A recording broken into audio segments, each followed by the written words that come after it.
پہلا مسئلہ توسیعی سرمایے کے بارے میں ہے اور دوسرا مسئلہ کام اور تجارت کے افزار و وسائل کے بارے میں ہے خمس کے حوالے سے۔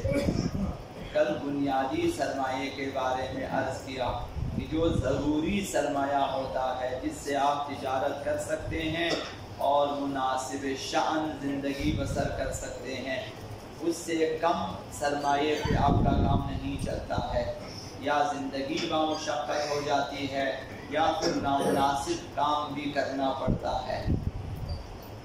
تو وہ سرمایہ اگر آپ اس کا مثلاً حتی قسطوں میں بھی اگر ادا کر سکتے ہیں، خمس ادا کرنا چاہیے۔ اگر بالکل بھی ادا نہیں کر سکتے، زندگی مشقت میں پڑ سکتی ہے یا پھر خلاف شان کوئی کام کرنا، ان صورتوں میں اس پر خمس نہیں ہے۔ یہ کل عرض کیا آپ کی خدمت میں، ایک توسیعی سرمایہ ہے۔ اس سے مراد وہ سرمایہ ہے جو آپ اصل سرمایے کو بڑھانے کے لیے اس میں ذخیرہ کرتے ہیں۔ آپ کا اصل سرمایہ 1 لاکھ روپیہ ہوتا ہے، آپ اگلے سال 50,000 مزید اس سرمایے میں اضافہ کرنا تاکہ تجارت بڑھے، تو یہ توسیعی سرمایہ ہے۔ اصل سرمایے کو آپ وسعت دینا چاہتے ہیں تاکہ آپ کی تجارت بڑھے، آمدنی بڑھے۔ تو اس توسیعی سرمایے کے بارے میں فتویٰ یہ ہے کہ اگر اس اضافی سرمایے کو سال کے دوران جو آپ کی تجارت سے آمدنی ہے اس سے آپ نے لیا ہے تو اس کا خمس ادا کرنا واجب ہے۔ اب ابھی 50,000 روپے آپ اضافی سرمایہ اس میں ڈالنا چاہتے ہیں جسے سال بھر کی آمدنی سے آپ نے لیا ہے، تو اس 50,000 میں سے پہلے آپ 20% آپ نکالیں گے اور باقی آپ اپنے سرمایے میں اضافہ کر سکتے ہیں، یہ واجب ہے۔ دوسرا مسئلہ جو کہ ضروری ہے اور وہ کام کے افزار و وسائل کے سلسلے میں ہے، آلات و وسائل کے سلسلے میں۔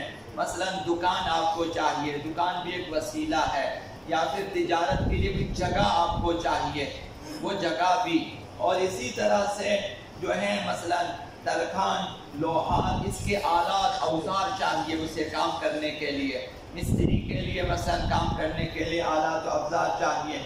اسی طرح سے کھیتی باڑی کے آلات مثلا چاہیے، ہل چاہیے، بیل چاہیے، مثلا مختلف، یا ٹریکٹر چاہیے، تھریشر چاہیے، اس طرح کی چیزیں۔ یا مسافری ہے آپ کا کام تو آپ کے لیے مثلا بس چاہیے، مثلا ویگنیں چاہیے، مثلا آپ کو اس طرح کے وسائل چاہیے، یا ان سے مثلا مربوط آلات و اوزار و آلات یہ چاہیے۔ تو یہ سب اصل سرمایے میں شامل ہے۔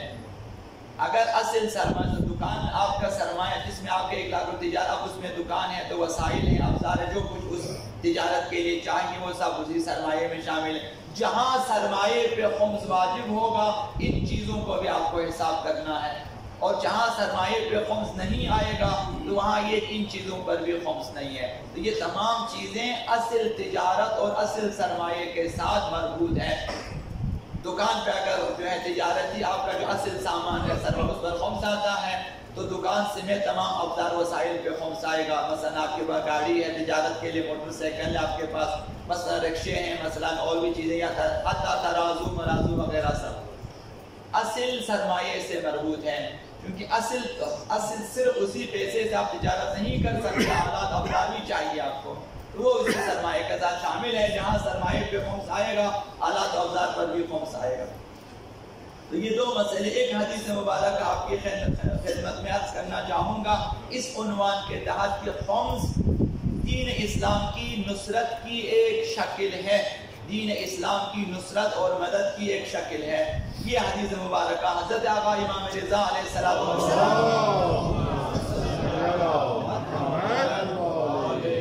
کافی میں یہ روایت موجود ہے۔ امام نے فرمایا ان الخمس عوننا علی دیننا، خمس ہماری مدد ہے ہمارے دین کے سلسلے میں، یعنی دین کے سلسلے میں اہل بیت کی نصرت ہے جو کہ دراصل دین کی نصرت ہے۔ وعلی عیالاتنا، اور یہ ہماری اولاد یعنی اولاد رسول، اولاد آل رسول، ان کی نصرت ہے، وہ جو فقراء ہیں سادات مثلا ان کی نصرت ہے۔ وعلی موالینا، اور ہمارے دوستوں کی مدد ہے، وہ جو فقراء ہیں، مساکین ہیں، غیر سادات، اس میں مثلا صحابہ امام میں سے اب جو ہے انہیں بھی مثلا دیا جاتا ہے، ان کی مدد ہے، دین کی مدد ہے، سادات کی مدد ہے، غیر سادات فقراء اور مساکین کی مدد ہے۔ وَمَا نَبْذُلُهُ وَنَشْتَرِي مِنْ أَعْرَاضِنَا، تیسرا فائدہ یہ ہے کہ اس خمس کے اموال سے ہماری آبرو کی حفاظت ہوتی ہے، اہل بیت اطہار کی آبرو بچ جاتی ہے۔ اگر ہم خمس و زکوٰۃ ادا نہ کریں تو یہ اہل بیت کے ماننے والے چاہنے والے جو کمزور ہوتے ہیں یہ دوسری طرف چلے جائیں گے۔ تو عزت و آبرو یا اہل بیت یہ بہت بڑی بات ہوتی ہے۔ امام رضا علیہ السلام نے فرمایا کہ ہماری آبرو کی حفاظت ہوتی ہے اس خمس سے۔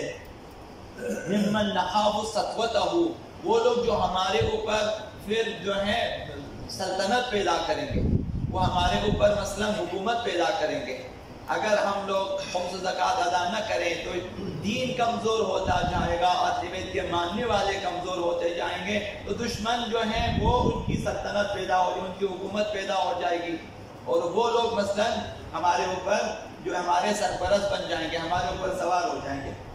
فلا تذووه عنا، اگر امام رضا علیہ السلام فرمایا کہ نہ روکو، جتنا ہو سکے خمس کو ہم سے مت روکو۔ ولا تذووه عنا ولا تحرموا انفسکم دعاءنا، خمس روک کر اپنے آپ کو ہماری دعاؤں سے محروم مت کرو۔ اہل بیت، اب یہ ایک یقینی چیز ہے کہ جو بھی خمس ادا کرتا ہے اہل بیت اطہار اس کے حق میں دعا فرماتے ہیں۔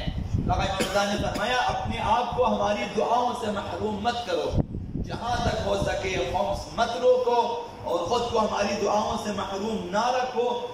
ما قدر تم، جس قدر تم سے ہو سکتا ہے۔